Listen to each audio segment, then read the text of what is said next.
गया है। इसमें सवाल बहुत पूछा गया है ना। अगर इसके 5वें के 21 पद में देखेंगे तो वहां क्या कहता है कि यह कौन है जो परमेश्वर की निंदा करता है, परमेश्वर को छोड़ कौन पापों की क्षमा कर सकता है। जब यीशु मसीह ने पाप क्षमा करने की बात करा, याद है एक झोले का मारा था जिसको छत से उतारा गया था और वो चल नहीं सकता था। कुछ लोगों ने उसको लाया था और प्रभु यीशु के सामने लाया और प्रभु ने बोला, हे पुत्र तेरे पाप क्षमा हुए, है ना।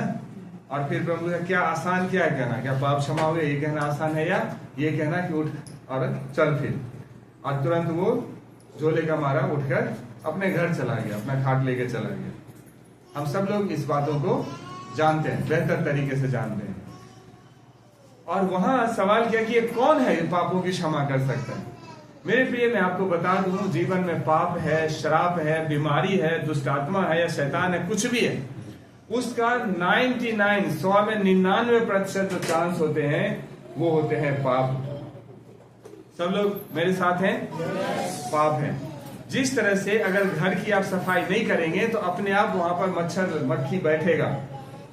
आप कितना भी उपाय कर लो, उसको मार मार के भगाओगे तब भी वहां मक्खी मच्छर बैठेगा ही बैठेगा। अगर आपको वहां से बचना है, निकलना है, तो उसका रास्ता क्या है? अब घर की सफाई करो। उसी तरह हमारा जो शरीर है, जो पवित्र आत्मा का मंदिर है, जब आप इस शरीर की सही से सफाई करेंगे, शरीर की सही से सफाई करें तो शरीर से हर तरह की दुष्टता दूर हो जाएगी, पाप के जो प्रभाव है दूर हो जाएंगे। और उसी के लिए प्रभु यीशु मसीह आए, क्रूस पर अपना जान दिया, ताकि उस पवित्र लहू के द्वारा हमारा जीवन क्या हो जाए? शुद्ध हो जाए और पवित्र हो जाए, और दुष्ट के सारे प्रभाव जो हमारे जीवन से क्या हो? दूर किए जाए। सब लोग सुन रहे हैं ना? इसी तरह से जब जीवन में कोई गुनाह आता है, श्राप आता है, पाप आता है, तभी जाकर के बीमारी और इस तरह की परेशानियां आती है। इसलिए प्रभु ने रास्ता बनाया कि हमें क्षमा करना है और प्रभु से प्रार्थना करना, तो पाप और श्राप क्या हो गए? क्षमा किए जाए। दूसरा सवाल जो प्रभु यीशु मसीह पर उठाया गया, जब लेवी के साथ प्रभु जी खाना खाने बैठे तो लोगों ने सवाल उठाया, शास्त्री फरीसियों ने, कि गुरु होकर के पापियों के साथ क्यों उठता बैठता है? गुरु होकर पापियों के साथ क्यों उठता बैठता है? ये तो पवित्र है, तो पवित्र लोगों के साथ बैठे, बड़े लोगों के साथ बैठे, ऐसे लोगों के साथ बैठे जिनका समाज में प्रभाव है, सब कुछ है। लेकिन मेरे प्रिय, मैं आपको बताऊं, प्रभु यीशु मसीह जब भी जाते थे तो पापियों को खोजते थे। जब भी जाते थे तो समाज में जो टूटे थे, पिछड़े थे, कमजोर थे, लाचार थे, बीमार थे, उसके पास जाते थे। प्रभु यीशु मसीह कभी पेंतुस पिलातुस के पास नहीं गया, कभी हेरोदेस के पास नहीं गया, या जो समाज के अंदर, देश के अंदर बहुत प्रभावशाली लोग थे उसके पास नहीं गए। वो आए, वो सब आए प्रभु यीशु मसीह के पास, लेकिन प्रभु यीशु मसीह गए सामरी के पास, प्रभु यीशु मसीह गए लेवीय के पास, प्रभु यीशु मसीह गए पापियों के पास, जिनको समाज टैक्स कलेक्टर और बहुत तरह के नाम से वो करते थे, क्योंकि परमेश्वर उसे बचाना चाहते थे, उसे छुड़ाना चाहते थे। जहां डॉक्टर की सोच खत्म हो जाती है, वहां हमारा प्रभु यीशु मसीह काम करता है। और ऐसे हजारों उदाहरण, एक तो नहीं हजारों उदाहरण हैं, और हमने अपने आंखों से कई गवाहियां देखे हैं। जहां डॉक्टर मना कर देता कुछ नहीं हो सकता, वहां परमेश्वर से खड़ा करता है। हालेलुया। तीसरा सवाल यहां पूछा गया कि क्या कारण है कि तुम्हारे चेले उपवास नहीं करते? और इस तरह से कहते हैं, अगर 33 पद को पढ़ेंगे, लिखा, उन्होंने उसे कहा कि यूहन्ना के चेले तो बराबर उपवास रखते हैं और प्रार्थना करते हैं, वैसे ही फरीसी के भी, परंतु तेरे चेले तो खाते पीते। कहने वाला कि क्या कारण है कि यूहन्ना बपतिस्मा देने वाला जो इतना इफेक्टिव है, उसके जो चेले हैं वो प्रार्थना भी करते हैं, उपवास भी करते हैं। शास्त्री फरीसी हैं, जो धर्म गुरु लोग हैं, वो भी उपवास भी करते हैं, प्रार्थना करते हैं, लेकिन तुम्हारे चेले न सबके दिन को मानते, न किसी और व्यवस्था को मानते, न उपवास करते। इसका क्या कारण है? सवाल यह है कि उपवास क्यों? कई लोग आज भी सोचते हैं कि उपवास करने से परमेश्वर प्रसन्न होता है। क्या ये सच है? क्या कोई बाप प्रसन्न होगा अगर उसका बेटा भूखा रहे? क्या कोई बाप प्रसन्न होगा अगर उसका बेटा नंगा रहे और ऐसे भूखा पड़ा रहे रोड पे? कोई बाप प्रसन्न होगा? दुखी होगा ना। फिर उपवास क्यों? सवाल है कि उपवास क्यों? उपवास इसलिए, मैं आगे बता दूंगा, लेकिन पहले समझिए उपवास क्यों।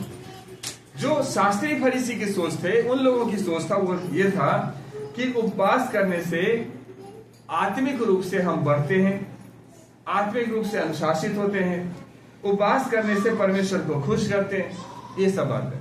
लेकिन उपवास सिर्फ इसलिए किया जाता है कि हमारा शरीर जो है वो अनुशासन में आए, उसको हम कंट्रोल करें ताकि परमेश्वर के सामने बैठ सके, नम्र और दीन होकर बैठ सके। इसलिए उपवास क्या है, जरूरी है। आज उपवास पर हम ट्रेडिशन बना देंगे तो उसका कोई फायदा नहीं है। उपवास इसलिए करेंगे परमेश्वर प्रसन्न होगा, उपवास इसलिए करेंगे कि पाप क्षमा हो जाएगा, उपवास इसलिए करेंगे कि हमें धर्म के फल मिलेंगे, तो रास्ता गलत, तरीका गलत है। अभी 40 दिन का उपवास था, आप में से कई लोगों ने उपवास किया था, कई सारे लोगों ने मुझे गवाही दी कि इन उपवास के दिनों में बहुत मन प्रसन्न रहता था, प्रार्थना में ज्यादा समय बीतता था, प्रार्थना में बैठते तो नींद नहीं आ जाती थी, ज्यादा समय हम प्रार्थना में रहते थे, भजन गाते थे, प्रार्थना करते थे, प्रभु से कनेक्शन बहुत अच्छे से हो जाता था। कारण क्या है?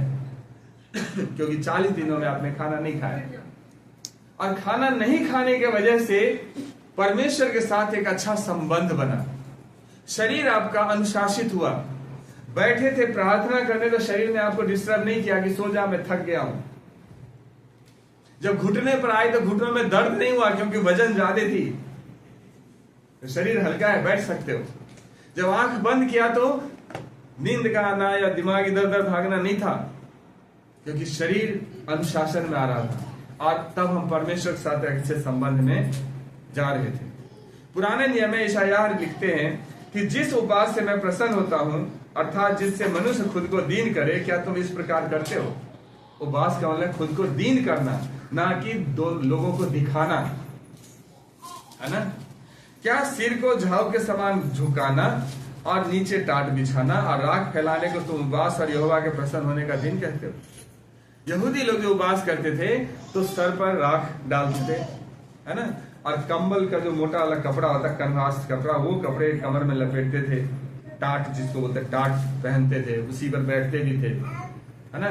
कई तो ऐसे सीना पीट पीट के हाय हाय करते थे परमेश्वर के सामने कि हाय हम बर्बाद हो गए, हम पर दया कर, हम पर दया कर, इस तरह से प्रार्थना करते थे। लेकिन मन सीधा नहीं होता था, वो एक ट्रेडिशन बना दिया उनको। ट्रेडिशन समझते हैं ना, कि चलो सब करें इसलिए हम भी कर रहे हैं।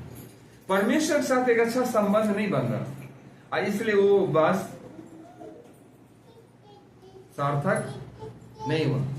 वहां पढ़ेंगे यशायाह 58 अध्याय में पूरा उपवास के ऊपर दिया हुआ। वहां लिखा है कि अगर तुम गरीबों की सहायता करो, उसके ऊपर के जुए को तुम तोड़ डालो, कोई परेशान है तो उसको मदद करो, भूखे लोगों को खाना खिलाओ, घर ले आओ, वो असली उपवास वो है। उपवास ये नहीं कि रोटी चावल खाना छोड़ दिया और उसकी जगह भर दिए बनाना से, एप्पल से और भी दुनिया भर के फ्रूट से भर दिया, तो क्या फर्क पड़ा? रोटी तो नहीं खाए, उसके चार गुना तो फल फूल खा ही लिए, तो कैसा उपवास? इसीलिए प्रभु यीशु मसीह ने उपवास का सही तरीका बताया। उसने कहा कि जब तुम उपवास करो तो कपटियों के समान तुम्हारे मुंह पर उदासी न छाया रहे। हालेलुया। उपवास करने वाले लोग क्या करते हैं? मुंह लटका के रखते हैं, मुंह सूखा रहता है। किसी ने पूछ दिया कि अभी तक ऐसा क्यों? अरे बाबू क्या बताएं, उपवास है, याद है, मुंह लटकाए, उसका कोई फायदा नहीं है ना। क्योंकि वे अपना मुंह बनाए रहते हैं ताकि लोग उन्हें उपवासी जाने। क्या रहते हो? अपना मुंह बनाए रहते हैं ताकि लोगों को पता चले कि मैं उपवास में हूं। सब लोग सुन रहे मुझे? प्रभु का वचन कहता है, मैं तुमसे सच कहता हूं कि वे अपना प्रतिफल पा चुके। अगर आप उपवास में हो और लोगों को पता चल गया आपके सूखे मुंह देखकर, है ना, आपके व्यवहार को देखकर, तो आपने प्रतिफल पा लिया। लोग सोचा रहे ये तो बड़ा उपवासी लोग हैं, बड़ा धर्मी लोग हैं, बड़ा ये है, बड़ा वो, हो गया, मिल गया। प्रभु क्या कहता है कि जब तू उपवास करे तो अपने सिर पर तेल मल और मुंह धो। सर पर क्या कर और मुंह धो, ताकि मुंह भी हरा भरा रहे, सर भी हरा भरा रहे। और कोई आगे लिखा है ताकि लोग नहीं परंतु तेरा पिता जो गुप्त में है तुझे उपवासी जाने। और इस दशा में तेरा पिता जो गुप्त में देखता हो तुझे क्या देगा? प्रतिफल। हम जब उपवास करते हैं तो वो परमेश्वर को दिखना चाहिए, ना कि मनुष्यों को दिखना चाहिए। आपको प्रतिफल मनुष्य से चाहिए, परमेश्वर से चाहिए? परमेश्वर से चाहिए। तो परमेश्वर को पता होना चाहिए ना कि हम उपासी हैं। इसलिए हम अनाउंस नहीं करते कौन उपासी है नहीं है। हमने एक बार बोल दिया कि भाई जिनको उपवास रखना अपना रख लो, और रखते हैं। और कई बार कई ऐसे विश्वास पता भी नहीं चलेगा कि फलाने उपवास में, क्योंकि बाकी दिन जैसे भी रहेंगे उपवास के दिनों में बिल्कुल टिप टॉप चकाचक एकदम हंसमुख चेहरा रहता है, लगता ही नहीं कि उपवास में, क्योंकि परमेश्वर से प्रतिफल चाहिए, ना कि किसी मनुष्य से प्रतिफल चाहिए। सो जब ये सवाल उठाया गया कि क्या कारण है कि यूहन्ना उसके चेले उपवास भी रखते हैं, प्रार्थना भी करते हैं, फरीसी के चेले भी प्रार्थना भी करते, उपवास रखते हैं, लेकिन तुम्हारे चेले ना प्रार्थना करते ना उपवास रखते हैं, तो प्रभु ने उसको जवाब दिया, एनकाउंटर करते सवाल करते हुए कि क्या तुम बारातियों से जब तक दूल्हा उसके साथ उपवास रखवा सकते हो? परंतु वे दिन आएंगे जिसमें दूल्हा उनसे अलग किया जाएगा, दूल्हा उनसे अलग किया जाएगा, और वे उन दिनों उपवास करेंगे। प्रभु यीशु मसीह ने कहा, एक उदाहरण देकर समझाने की कोशिश किया कि जब जैसे बारात जाते हैं ना, और जब तक दूल्हा उनके साथ है तो क्या बाराती उपवास करने के लिए जाते हैं? बताओ, बाराती किस लिए जाता है? खाने पीने के लिए। फिर शादी हो गया, दूल्हा उधर चला गया, उसके बाद बाराती तो भाई जाओ, उसके यज्ञ के दौरे कोई लेगा। प्रभु कह रहे हैं कि जब तक दूल्हा साथ है, जब तक प्रभु जी साथ हैं, तब तक उपवास की जरूरत नहीं। प्रभु के कहने का है कि प्रभु ने उपवास का जो परिभाषा है उसको सही तरीके से बताने की कोशिश की। उपवास का मतलब है कि उसे आप लोगों को दिखाने के लिए नहीं करना है, परमेश्वर को दिखाने के लिए करना है ना।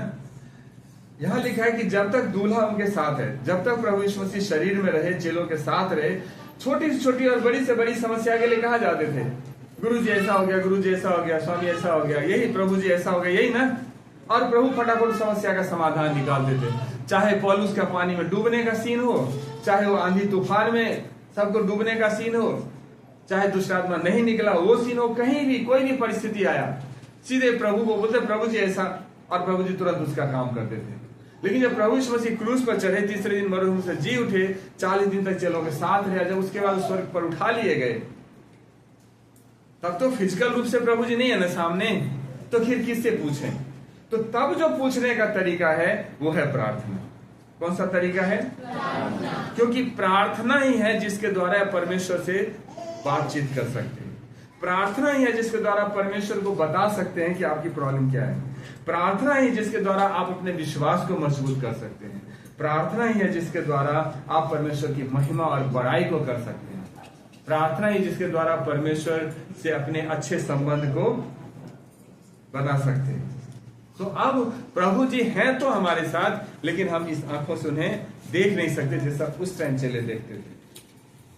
उसकी उपस्थिति में हम रहते हैं, लेकिन उस जैसे चेले उस टाइम देखते थे साथ साथ, वैसे हम आज के डेट में नहीं देख सकते। हम उनकी उपस्थिति को महसूस कर सकते हैं, हम उससे बातचीत कर सकते हैं, लेकिन जरिया उसका क्या है? प्रार्थना। इसलिए आज के दिन में जरूरत है कि हम ज्यादा ज्यादा प्रार्थना करें। जब प्रेरितों के काम में आप देखेंगे तो पौलुस ने कई सारे टीम बना दिए हर चर्च के अंदर कि रेगुलर प्रार्थना करो, हर बात के लिए प्रार्थना करो। और हम लोग यही तो करते हैं, हर बात के लिए प्रार्थना करते हैं, रेगुलर प्रार्थना करते हैं। कई ग्रुप्स बना रखे हैं प्रार्थना के लिए, 24 आवर्स रेगुलर प्रार्थना चलता है। ये सारे चीज हम करते हैं ताकि परमेश्वर के साथ हमारा संबंध और भी क्या रहे? अच्छा से अच्छा रहे। सो परमेश्वर के नजदीक में जाने के लिए, परमेश्वर के साथ एक अच्छे संबंध को बनाने के लिए जरूरी है कि हम प्रार्थना के द्वारा प्रभु के साथ चल सकते हैं। प्रार्थना सिर्फ ये नहीं है कि प्रभु साथ आप लिस्ट दे दो, प्रभु जी ये चाहिए, प्रभु जी ये चाहिए, प्रभु जी ये चाहिए। आप भजन गाते हैं, प्रार्थना है। आप वचन पढ़ते हैं, प्रार्थना है। आप परमेश्वर की महिमा करते हैं, प्रार्थना है। गवाही देते हैं, प्रार्थना है। संगति करते, सब कहीं ना कहीं डायरेक्टली और इनडायरेक्टली प्रार्थना का रूप है। सिर्फ मांगते मांगते मांगते रहेंगे वही नहीं है। इवन कि प्रभु के वचन कहते हैं कि जब तुम प्रार्थना में बैठो तो अन्य जाति समान बक बक ना करो, क्योंकि वो समझते हैं कि उनके ज्यादा बोलने से उनकी सुनी जाएगी। तो कैसे बैठो? शांत हो, परमेश्वर की सुनने की कोशिश करो, ध्यान में बैठने की कोशिश करो, जिसको मेडिटेशन बोलते हैं। प्रभु की उपस्थिति में रहने की कोशिश करो ताकि आप परमेश्वर की उपस्थिति को महसूस कर सके, उनकी आवाज को सुन सके। ये सब चीजें ताकि आप बेहतर तरीके से आत्मिक रूप से प्रभु के नजदीकी में बढ़ सके, परमेश्वर प्रभु के नजदीकी में क्या हो सके, बढ़ सके। और इसी को समझाने के लिए प्रभु ने एक और दृष्टांत कहा कि कोई मनुष्य नए पहरावन में से फाड़कर पुराने पहरावन पर पैबंद नहीं लगाता, नहीं तो नया फट जाएगा और वो पैबंद पुराने से मेल भी नहीं खाएगा। जब अभी जैसे अभी हमने आपको समझाया, कोई अब नया ड्रेस लेकर आते हैं तो पुराने ड्रेस का, ये जो पुराना ड्रेस है उसमें नए ड्रेस का कुछ फाड़ के तो नहीं लगा सकते ना, तो नया भी फट जाएगा और पुराने का भी वो अच्छा नहीं लगेगा। और अगर पुराने वाले ने नया लगाएंगे तो भी अच्छा नहीं लगेगा, दोनों आपस में मेल नहीं खा सकता।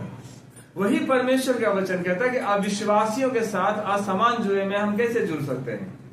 अविश्वासियों के साथ असमान जुए में न जुटो, क्योंकि धार्मिकता और अधर्म का कोई मेलजोल नहीं है, न ज्योति का अंधकार के साथ संगति है। वैसे ही मसीह का बलियाल के साथ क्या लगाव और विश्वासी के साथ अविश्वासी का क्या नाम। जो नया, दोनों की सोच में फर्क होता है। अगर आप परमेश्वर को मानते हैं तो आप एक ईश्वर को मानते हैं जो सर्वशक्तिमान है, जो जीवित है, जो राजाओं का राजा, जो प्रभुओं के प्रभु है। आप घुटने पर आते हो, मुंह खोलते हो, प्रार्थना करते हो, प्रभु की उपस्थिति आती है और आपको जिन चीजों की आवश्यकता होता है प्रभु से पूरा करते हैं। अगर आप गलत चले तो प्रभु आपको अनुशासित करता है, अगर आप सही चले तो प्रभु आपको आशीषित करता है। मैं सही बोल रहा हूं? लेकिन जब आप सच्चे ईश्वर से दूर जाकर के कुछ और आराधना स्तुति करते हैं तो सुनने वाला कोई नहीं, बोलने वाला कोई नहीं, अनुशासन करने वाला कोई नहीं, तो आशीष देने वाला कहां से आएगा। वो जो असमान जुआ है उसमें हम एक साथ नहीं चल सकते। आपने अगर देखा होगा, बैलगाड़ी कितने लोगों ने देखा है? सबने देखा है। उसमें जो दो बैल होते हैं ना, जो बैलगाड़ी को खींचता है, नॉर्मली दोनों के हाइट एक होता है। कई लोग तो एक ही शक्ल के दोनों लाते खरीद के बड़ी मुश्किल से ढूंढ के जोड़ा बनाते हैं। लेकिन कई बार ऐसी परिस्थितियां आती है कुछ ना कुछ जिसमें क्या छोटे बड़े दो बैल को एक साथ जोड़ दिया जाता है, मजबूरी के केस में, या बैल बीमार है या नहीं है, कुछ और पोजीशन होता है। तो जब एक बड़ा है और दूसरा छोटा है तो जुआ जो ऐसा होना चाहिए वो ऐसा हो जाता है ना, ऐसा हो जाता है, ऐसा हो जाता है। उस केस में जो बड़ा वाला है ना तो उसको आरामदेह लगता है खींचने में, और जो छोटा वाला है उसको आरामदेह लगता है खींचने में। दोनों ही परेशान रहता है, लेकिन काम तो करना है ना, लेकिन परेशान दोनों रहता, छोटा वाला भी बड़े वाला भी। वैसे ही जब परमेश्वर के लोग संसार के लोगों के रीति व्यवहार में आएंगे तो दोनों परेशान रहेंगे। उनकी बात उनको मेल नहीं खाएगी, उनकी बात उनको मेल नहीं खाएगी। इसलिए परमेश्वर का वचन कहता है कि पुराने मनुष्यत्व को छोड़ो और नए मनुष्यत्व को फिर से क्या करो, पहन लो। मसीह लोग, प्रभु का वचन कहता है मसीह लोगों के बारे में कि कोई अगर तेरे एक गाल का थप्पड़ मारे तो दूसरा भी फेर दो। प्रभु का वचन कहता है दुश्मनों को भी क्षमा करो। प्रभु का वचन कहता है सबसे प्रेम रखो। संसार क्या कहता है? ईंट का जवाब पत्थर से दो, कोई उंगली दिखाए तो हाथ उखाड़ लो, उसके देह में खून है, मेरे देह में पानी है। यही है ना संसार की भाषा। तो मेल कहां है? मेल है? मेल नहीं है। इसीलिए दो मनुष्यत्व है, एक है मसीह आने से पहले का और एक मनुष्यत्व है मसीह आने के बाद का। दोनों मनुष्यत्व एक साथ नहीं चल सकता। सोचेंगे कि परमेश्वर के भवन में मसीह जीवन को जी लें, सबको क्षमा करेंगे, सबसे प्रेम करेंगे, खूब जोर से हालेलुया के नारे लगाएंगे, प्रभु का जय जयकार करेंगे, और भवन से बाहर गए कि फिर संसार वाला तरीका। दोनों चल सकता है? कभी नहीं, किसी भी कीमत पे दोनों तरीका नहीं चल सकता, क्योंकि मेल ही नहीं खाता। जो नया तरीका है वो पुराने वाले से श्रेष्ठ तरीका, बेहतर तरीका है। यहां इस तरह से लिखा हुआ है कि कोई नया दाखरस पुरानी मस्कों में नहीं भरता, नहीं तो नया दाखरस मस्कों को फाड़ कर बह जाएगा और मस्कें भी नाश हो जाएगी, परंतु नया दाखरस नई मस्कों में भरना चाहिए। नया दाखरस किस में भरना चाहिए? अगर पुराने में भरेंगे तो जब वो फैलेगा तो पुरानी मस्कों को क्या करेगा? वो हार देगा। अगर इब्रानियों की किताब को पढ़ेंगे तो वहां लिखा है कि यीशु मसीह मूसा से बड़े थे, स्वर्गदूतों से बड़े थे, पिछला जो यज्ञ होता था बलिदान उससे बड़े थे, याजक महायाजक सबसे श्रेष्ठ थे। उसमें पूरा इब्रानियों की पुस्तक इसी बात को बताता है कि Jesus Christ is superior then all. जितना भी पीछे, यहां तक कि जो पुराना नियम है उससे भी, पुराना व्यवस्था है उससे भी सबसे श्रेष्ठ माना गया प्रभु यीशु मसीह को। श्रेष्ठ माना गया क्योंकि पुराने नियम में अगर आप व्यवस्था को ही लेकर चलें तो उसमें लिखा है ये न खाओ, ये न छुओ, ऐसा न करो, वैसा न करो, बहुत सारी व्यवस्था है। और उसमें से अगर एक भी व्यवस्था को आपने तोड़ दिया तो ऑटोमेटिकली सारी व्यवस्था क्या हो गई? टूट गई। तो अगर एक व्यवस्था आपने तोड़ दिया तो सब टूट गया, तो हो गई ना गड़बड़। लेकिन यहां प्रभु यीशु मसीह ने अनुग्रह का व्यवस्था दिया। अनुग्रह का मतलब है कि हम पर दया करी गई। गलती से अगर हमसे गलती हो जाता तो प्रभु हमें क्षमा कर देता है और फिर से संभल के कहता है कि आगे बढ़ो। लेकिन पुराने नियम में ऐसा नहीं था। परमेश्वर मूसा के बारे में गवाही देता है। सब लोग सुन रहे हैं मुझे? परमेश्वर मूसा के बारे में गवाही देता है कि पृथ्वी पर सबसे नम्र अगर कोई दास है मेरा तो वो मूसा है, जिसके सामने प्रभु यीशु मसीह आमने सामने बैठकर बात करते थे। लेकिन एक गलती मूसा से हो गया, याद है? परमेश्वर ने बोला तुम उस पत्थर से बात करना और वो पानी देगा। और मूसा ने क्या किया?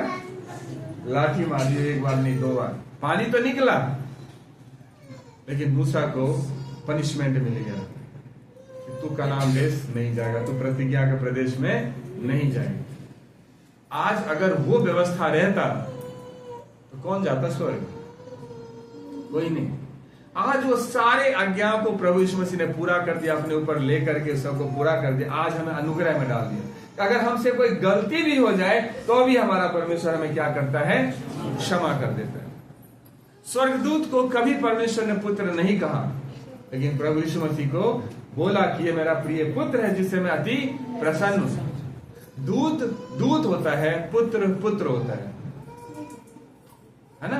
दूत एक गार्ड की तरह होता है, ड्यूटी करने वाला। पुत्र अधिकारी होता है। पुत्र कौन होता है? अधिकारी होता है। बाप का सारी विरासत उसी का होता है, लेकिन गार्ड का नहीं होता, दूत का नहीं होता। दूत है, नौकर के समान है। तो वहां भी श्रेष्ठ बताया। व्यवस्था की बात बता दी। उस टाइम का जो व्यवस्था था, महायाजक भी परमेश्वर के वेदी के पास जब जाता था तो अपने आप को शुद्ध करता था, तब कांग्रेगेशन के लिए शुद्धता के लिए प्रार्थना करने जाया करता था। लेकिन प्रभु यीशु मसीह अपने आप को क्रूस पर देकर हमेशा हमेशा के लिए बलिदान दे दिया। वो एक साल में एक बार होता था और ये बलिदान जो हुआ वो हमेशा हमेशा के लिए हो गया। और इसीलिए प्रभु का वचन आज के दिनों के लिए कहता है कि मैं तुमको नया मन दूंगा, तुम्हारे भीतर आत्मा उत्पन्न करूंगा और तुम्हारी देह में से पत्थर का हृदय निकाल कर तुमको मांस का हृदय दूंगा। हालेलुया। पत्थर का हृदय निकाल कर किसका हृदय दूंगा? पहली जो व्यवस्था दी गई वो पत्थर पर लिखा हुआ था। सब लोग सुन रहे मुझे? किस पर लिखा गया था? और आज जो व्यवस्था हमारे पास है वो क्या है? जब पवित्र आत्मा तुझ पर आएगा तब तुम सामर्थ पाओगे और यरूशलेम, यहूदिया, सामरिया और पृथ्वी के छोर तक मेरे गवाह ठहरोगे। वो तुम्हारे तुझ में वास करेगा। आज हमें पत्थर पर लिखी हुई व्यवस्था नहीं दी गई है। आज जो व्यवस्था पवित्र आत्मा पर प्रभु यीशु मसीह के द्वारा दी गई, जो हमारे हृदय की पट्टियों पर लिखा गया है, जो विवेक के अनुसार हमारे जीवन में काम करता है। इसलिए परमेश्वर का वचन कहता है जो कोई मसीह में है वो नई सृष्टि है। बोलिए, जो कोई मसीह में है वो नई सृष्टि है। पुरानी बातें बीत गई, देखो अब सब कुछ नया हो गया। हालेलुया।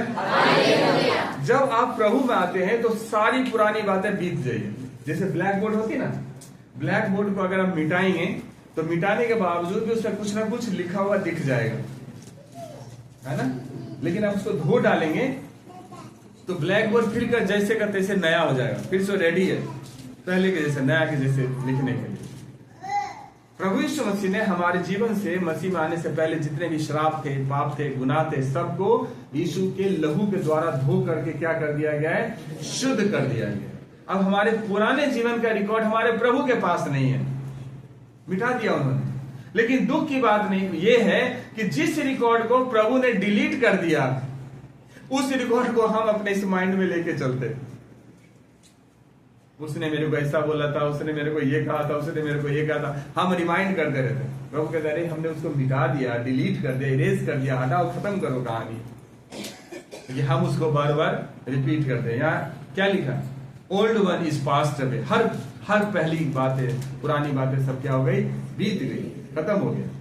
बीत गई मतलब बीत गई, तो उसको हमें याद करने की आवश्यकता नहीं है। अब हम सब नए हैं, और जब नए हैं तो नए तरीके से हम प्रभु में आगे हमें बढ़ना। लास्ट बात जो वो ये है कि कोई मनुष्य पुराना दाखरस पीकर नया नहीं चाहता, क्योंकि वह कहता है कि पुराना ही अच्छा है। ये बड़ा खतरनाक है। कोई मनुष्य पुराना दाखरस पीकर नया नहीं चाहता, क्योंकि क्या कहता? पुराना ही अच्छा है। प्रॉब्लम यह है कि लोग उस व्यवस्था में प्रसन्न है, अनुग्रह में प्रसन्न नहीं रहना चाहते, है ना। अभी अगर ये बोल दो ना, अभी एक पास्टर जी हैं हरिद्वार में, तो उनके पास में गया था, मीटिंग्स वगैरह थी, तो उनके पास कुछ काउंसलिंग के लिए लोग आते थे।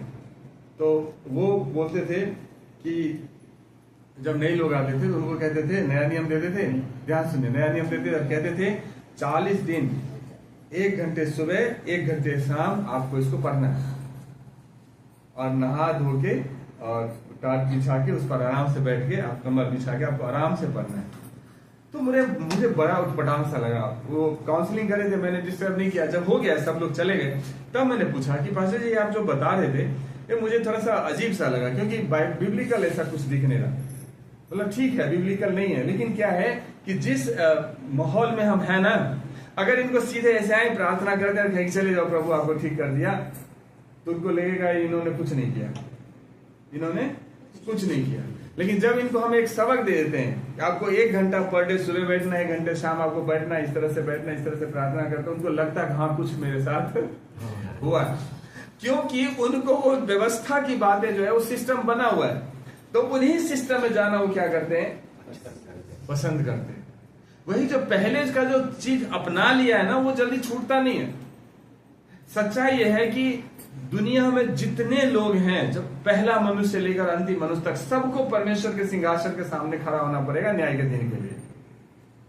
लेकिन तब भी उसको कैसे छोड़ दें, उसको कैसे छोड़ दें, उसको कैसे छोड़ दें, जबकि ये जानते हैं कि सबको अपना अपना हिसाब खुद देना है परमेश्वर के सामने। लेकिन उसके बावजूद भी लोगों में बहुत सारी ऐसी बातें हैं।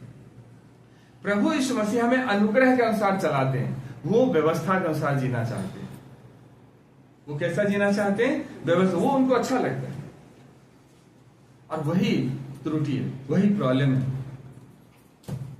उसको हमें छोड़ना है। वचन में लिखा है कि क्योंकि तुम मनुष्य की आज्ञा, तुम परमेश्वर की आज्ञा को टालकर मनुष्यों की रीति को मानते हो। ये शास्त्री फरीसी से डिस्कस हुआ, तब प्रभु ने कहा कुछ और, शब्द के दिन को लेकर देखो, प्रभु ने कहा कुछ और, समझ गए कुछ और। प्रभु का कहने का मतलब शब्द का दिन जो विश्राम का दिन था, उसका यह मतलब था कि वो दिन विश्राम का दिन है। परमेश्वर खुद विश्राम किया, मनुष्य भी विश्राम करे, और परमेश्वर और मनुष्य सब एक साथ मिलकर परमेश्वर की महिमा करे, बड़ाई करे। आज क्या है? छुट्टी का दिन है, घूमने चल जाएंगे। छुट्टी का दिन है, कहीं और चले जाएंगे, पिकनिक मनाने चले जाएंगे। काम नहीं है तो ऐश।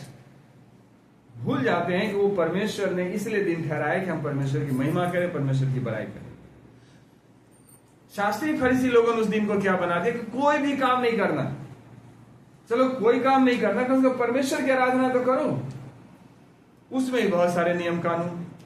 तो इसलिए प्रभु यीशु मसीह ने उनको समझाया कि भला करना उस दिन बुरा नहीं है। और इसीलिए शब्द के दिन प्रभु जी चंगाई करते थे, दुष्टात्माओं से आजाद करते थे, और शास्त्री फरीसी को समझ में नहीं आता था बात।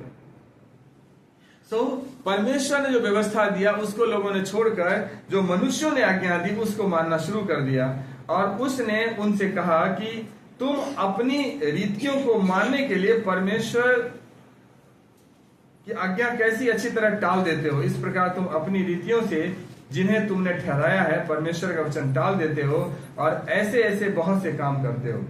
ऐसे तो कोई वस्तु नहीं जो मनुष्य से बाहर से समाकर अशुद्ध करे, परंतु जो वस्तु मनुष्य के भीतर से निकलती है वही मनुष्य को क्या करती है, अशुद्ध करती है।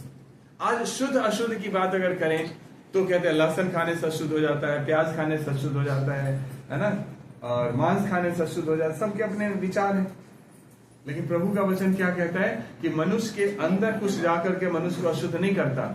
मनुष्य अशुद्ध कैसे होता है, जो मनुष्य के अंदर से निकलता है। मनुष्य के अंदर से निकलता है। अंदर से क्या निकलता है, गाली, गंदी बातें, चुगली, है ना, और क्या सब निकलता है, बुराई, है ना। मनुष्य इससे अशुद्ध होता है। वो खूब करेंगे, लेकिन वो मत खाओ, वो मत खाओ, उसको मत छुओ, उसको मत छुओ। तो ये सब जो व्यवस्था है ना, ये पुराने व्यवस्था है जो आपको परमेश्वर के पास लेकर नहीं आ सकता। परमेश्वर के पास आने के लिए इस शरीर को पवित्र करना पड़ेगा। ये जो शरीर है ना, ये हमारा नहीं है, ये परमेश्वर का दिया हुआ एक गिफ्ट हमें दिया हुआ है। परमेश्वर ने एक गिफ्ट दिया है ताकि आप इस शरीर में रहो और इस शरीर की इज्जत को, इसकी पवित्रता को बना के रखो।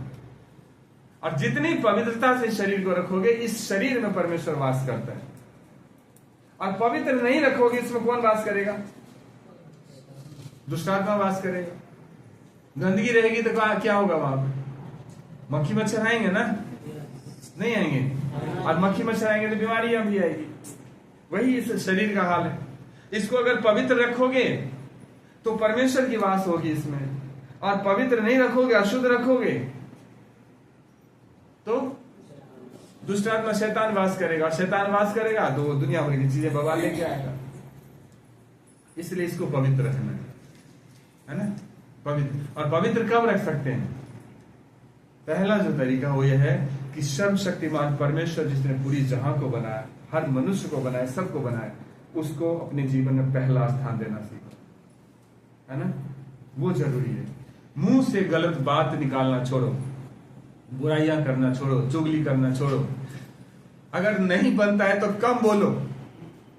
अगर गाली बिना बोले दिए बिना गुजारा ही नहीं है, बोलो ही मत, कम बोलो, कुछ तो कंट्रोल होगा। ऐसे खराब शब्द बोलने से अच्छा कि ना बोलो, तब भी तो बहुत कंट्रोल हो सकता है ना। तब ये शरीर पवित्र होगा। परमेश्वर के सामने झुको और किसी के सामने नहीं, तब ये शरीर पवित्र होगा। लेकिन हम डस्टबिन की तरह सब कुछ इसके अंदर भर देते, तो पवित्रता कहां से आएगी, है ना। इसलिए हम सबको बचना है। तो आज जो हमने बताया वो ये